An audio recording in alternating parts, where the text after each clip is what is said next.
Assalamualaikum warahmatullahi wabarakatuh. Halo, apa kabar semuanya?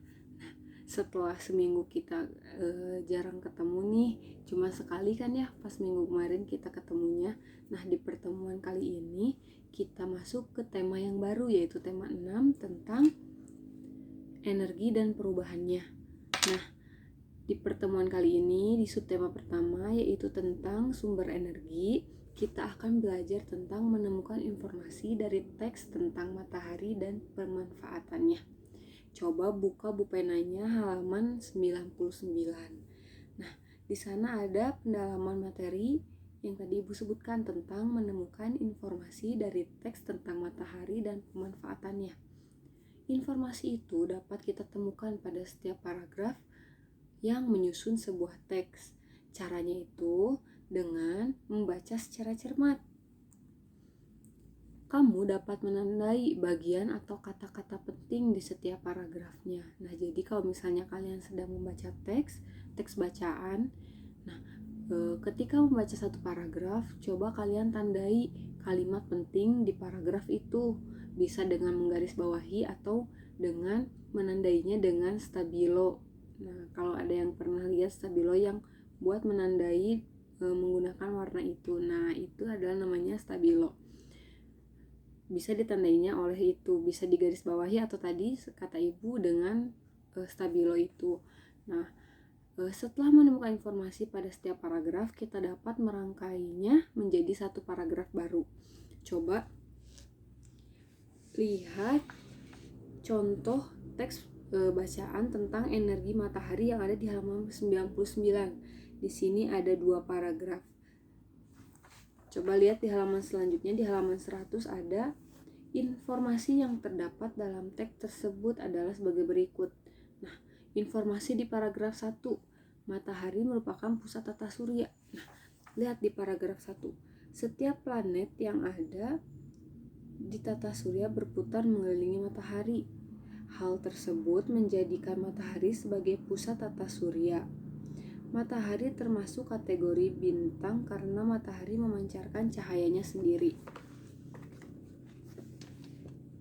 Matahari juga menjadi sumber energi bagi planet di sekitarnya. Nah, tadi informasi tentang matahari merupakan pusat tata surya itu ada di matahari termasuk kategori bintang. Nah, matahari sebagai pusat tata surya, hal tersebut menjadikan matahari sebagai pusat tata surya. Kalimat tersebut ada di paragraf 1 di tengah paragraf. Nah, lalu kita masuk ke, coba lihat di halaman 100. Informasi paragraf 2.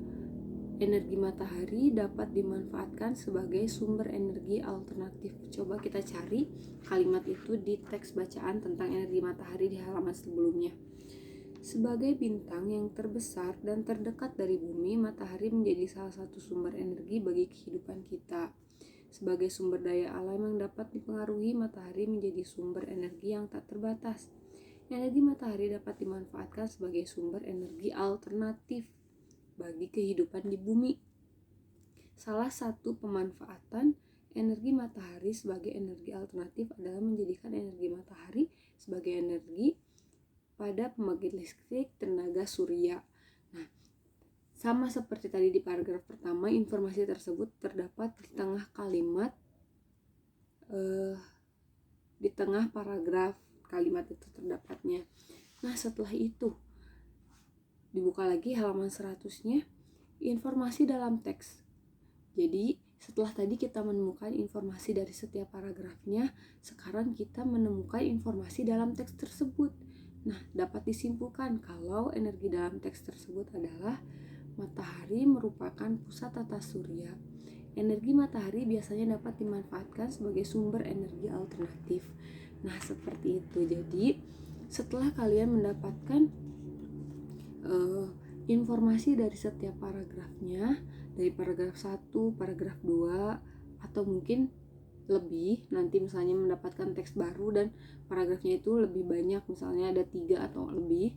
Nah, kalian dapat menyimpulkan bahwa informasi dalam teks tersebut itu disimpulkan dari informasi yang telah kalian dapatkan dari setiap paragrafnya. Seperti itu. Nah, sekarang coba kerjakan ayo berlatih yang ada di halaman 100. Di sana ada teks bacaan mengenai energi matahari dan pemanfaatannya. Coba lihat di sini ada 1, 2, 3 paragraf. Di sini ada 3 paragraf. Jadi kalian harus mencari informasi di 3 paragraf itu. Misalnya informasi di paragraf 1 ada informasi apa, informasi di paragraf 2 ada informasi apa, informasi di paragraf 3 ada informasi apa. Terus setelah itu terdapat pada paragraf keberapakah informasi tentang arti energi. Nah, coba cari. Setelah tadi kalian membaca secara cermat teks bacaannya, coba ada di paragraf berapa sih informasi tentang arti energi. Setelah itu coba kerjakan semuanya ya, 5 soal, 5 soalnya dikerjakan. Nanti kalau misalnya sudah dikerjakan, hasilnya dilaporkan ke ibu lewat WhatsApp ya, seperti biasa, seperti minggu-minggu sebelumnya. Nah, setelah itu, setelah mengerjakan,